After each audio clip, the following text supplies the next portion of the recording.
Hello everyone and welcome back to my YouTube channel with another useful and informative video. So guys, in this video I'm going to show you how to fix this app cannot be downloaded because content restrictions are enabled on your device. So guys, if you are trying to download apps from App Store but you are facing this issue and you are unable to download apps, here I will show you how can you fix it. So guys, for that you have to simply watch this video till the end.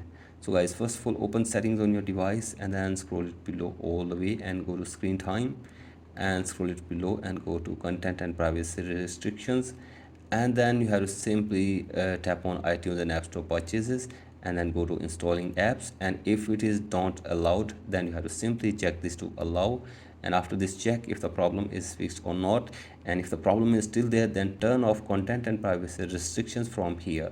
So I simply turn off this toggle, and after this you will be able to download the apps from App Store very easily. So guys, that's it for today's video. Hope this video helps you. Please like and subscribe to my YouTube channel as well. Thank you.